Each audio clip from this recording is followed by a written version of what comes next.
Hi guys, welcome back to my channel. मैं हूं Aakriti. Friends, आज तक मैंने सिर्फ ब्यूटी फैशन रिलेटेड वीडियोस ही बनाए हैं, बट अब जबकि हम लोग लॉकडाउन है और हमारे पास कुछ इतनी एक्टिविटीज नहीं है करने के लिए, सो मैंने सोचा क्यों ना कुछ एक आध वीडियो ऐसा भी हो जिसमें बच्चे इन्वॉल्व हो। जी फ्रेंड्स, अब मैं जानती हूँ लॉकडाउन है तो बच्चे भी घर के अंदर पैक होंगे, बहुत ज्यादा बोर होते होंगे, आप लोगों से बहुत ज्यादा कंप्लेन करते होंगे।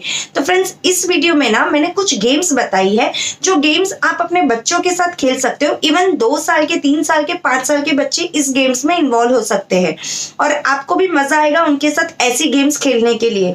सो फ्रेंड्स, अगर आप एवरीडे बेसिस पे उनको बस बुक और पेन दे देंगे, बोलेंगे बस आप लिखिए, आप अपना टाइम पास कीजिए, तो वो कितने दिन तक ऐसी चीजें कर पाएंगे। बट ये जो गेम्स है मैं आपसे शेयर कर रही हूँ, अगर आप ऐसी गेम्स एटलीस्ट दिन में 1 आध 2 खेले तो भी उनको बहुत मजा आएगा। उनको लगेगा कि चलो नेक्स्ट डे आएगा, मम्मा फिर मेरे साथ ऐसी कोई गेम खेलेगी। तो ये कुछ इंटरेस्टिंग सी गेम्स है, मैं आप लोगों के साथ शेयर कर रही हूँ। अच्छा फ्रेंड्स, वीडियो अच्छा लगेगा तो प्लीज इसे लाइक कीजिएगा, दोस्तों के साथ शेयर कीजिएगा और मुझे सब्सक्राइब करना बिल्कुल मत भूलिएगा। सो फ्रेंड्स, पहली गेम है ट्रेस दी वर्डिंग्स। जी फ्रेंड्स, इसके लिए आपको बस एक पेपर लेना है जिसमें ए और बी यानी कि कोई भी अल्फाबेट बड़े राइटिंग में लिखना है और उसके ऊपर बच्चों को कुछ भी चीजें, जैसे मैंने इस वीडियो में बटन्स दे दिए हैं बच्चों को जिससे उन्हें इस अल्फाबेट को ट्रेस करना है, वैसे ही आप कोई भी और मटेरियल जो आपके घर में हो वो भी उन्हें दे सकते हैं। जैसे समझ लीजिए आपने दाल दे दी उनको ट्रेस करने के लिए, तो वो उससे ट्रेस कर सकते हैं। कोई भी एक अल्फाबेट एवरी डे उनको दीजिए, उससे क्या उनको रिकॉग्नाइज होने लगेगा ये अल्फाबेट्स। आप ऐसा 1 2 3 4 यानी कि नंबर्स के लिए भी कर सकते हो, तो उन्हें नंबर्स भी रिकॉग्नाइज होने का स्टार्ट हो जाएगा और उन्हें मजा भी आएगा इसे ट्रेस करने में। तो ये बहुत ही इंटरेस्टिंग सी गेम है, आप इसे घर पे ट्राई कर सकते हैं। फ्रेंड्स, जो सेकंड गेम है ये मेरी बहुत ज्यादा फेवरेट गेम है और इवन बच्चों को बहुत ही ज्यादा मजा आया था इस गेम को खेलने में। इसके लिए मैंने क्या किया था, एक आइस ट्रे ली थी जिसके अंदर मैंने कुछ पेंटिंग कलर्स डाल दिए थे अलग अलग सेक्शंस में और उसके अंदर मैंने पानी फिल करके आइसक्रीम की स्टिक्स रखकर फ्रीज होने के लिए रख दिया था। जब वो फ्रीज होकर आ गया उसके बाद बच्चों ने उसे ड्राइंग पेपर में सिर्फ कलरिंग किया। इससे क्या होता है ना, बच्चे कलर्स को रिकॉग्नाइज करना सीखते हैं। बच्चे हमें कहते हैं मुझे ग्रीन कलर से कलरिंग करनी है, मुझे येलो कलर चाहिए, मुझे येलो कलर से कलरिंग करनी है और ज्यादा कुछ मैसअप भी नहीं होता, सिर्फ जो पेपर आपने दिया होता है वो फट जाता है ऑब्वियसली पानी की वजह से, बट वो लोग इतना ज्यादा एंजॉय करते हैं कि आपको वो वर्थ इट लगेगा। इस गेम को ट्राई जरूर कीजिएगा। और जो थर्ड है वो कोई गेम नहीं है, इसके लिए बस मैं आरव को एक बुक दे देती हूँ और क्रेयॉन्स और पेंसिल दे देती हूँ। उससे क्या होता है ना, उसे कुछ भी बुक में करना है, जैसे कि अभी मैंने उसको नंबर की book they the 1 to 10 numbers की बुक, तो उसे कोई भी नंबर पर जाना है वो उस नंबर पर जाके उसे ट्रेस करेगा।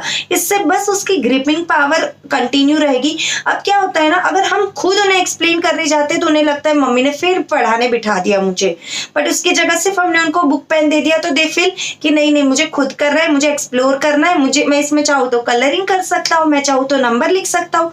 तो क्या उनके पास जब कोई बर्डन नहीं होता तो वो लोग और अच्छे तरीके से उस चीज को करते हैं। आधे घंटे के लिए बुक दे देती हूँ और कुछ क्रेयॉन्स दे देती हूँ और वो अपने इमेजिनेशन के हिसाब से उस बुक में कुछ भी करता है। फोर्थ गेम के लिए मैंने बस 2 पतीले लिए थे, एक में मैंने कुछ कच्चे रबर बैंड्स डाल दिए थे और उसे पानी से फिल कर दिया था। अब मैंने सिर्फ जो प्लकर की मदद होती है उससे बच्चे लोगों को कहा कि एक रबर को पुल कीजिए और उसे दूसरे पतीले में जिसमें पानी नहीं है उसमें ड्रॉप कीजिए। इससे क्या होता है ना, उनके जो ये 2 फिंगर्स है उसमें ग्रिपिंग पावर अच्छी आती है। जो फाइन मोटर स्किल हमने सुनी होगी, ये one of fine motor skill है, तो ये उनकी इंप्रूव होती है और बच्चों को नहीं पता है कि they are getting educated while doing this all activities. उनके हिसाब से सिर्फ क्या होता है कि नहीं मम्मा ने मुझे नई गेम बताई है, अब मुझे इससे कंप्लीट करना है, तो वो क्या आधा घंटा ले लेते हैं ऐसी गेम को कंप्लीट करने के लिए। हाफ एन आवर में एक गेम कंप्लीट होता है, तब तक मैं रेडी रहती हूँ कोई दूसरी गेम के साथ। तो उससे क्या ना, वो लोग बोर भी नहीं होते और उनका माइंड भी डेवलप होते रहता है। तो ये भी एक इंटरेस्टिंग सी गेम है जो आप अपने बच्चों के साथ खेल सकते हैं। हाँ फ्रेंड्स, फिफ्थ जो गेम है उसके लिए मैंने बस 2 बॉटल ली थी। एक बॉटल के अंदर मैंने पानी फिल किया था और उसको थोड़ा अट्रैक्टिव सी करने के लिए मैंने उसमें फूड कलर ऐड किया था, ताकि थोड़ा अट्रैक्टिव कलर होगा तो बच्चे लोगों को उसे खेलने में और मजा आएगा। अब इस गेम में क्या करना है, बच्चों को जो फिल्ड बॉटल है उसमें से पानी को बिना अपना हाथ टच किए दूसरी बॉटल में रिफिल करना है और ट्राई करना है कि जितना हो सके पानी ड्रॉप ना हो। इससे भी उनकी फाइन मोटर स्किल इंप्रूव होती है। तो ये भी एक काइंड ऑफ गेम है जो आप अपने बच्चों के साथ खेल सकते हैं। फ्रेंड्स, ऐसी मेरे पास और भी बहुत सारी गेम्स हैं जो मैं आप लोगों के साथ शेयर करना चाहती हूँ। अगर ये वीडियो आप लोगों ने पसंद किया तो मैं और भी ऐसे वीडियो जरूर लेकर आऊंगी। बाय फ्रेंड्स, मिलते हैं आपको नेक्स्ट वीडियो पे।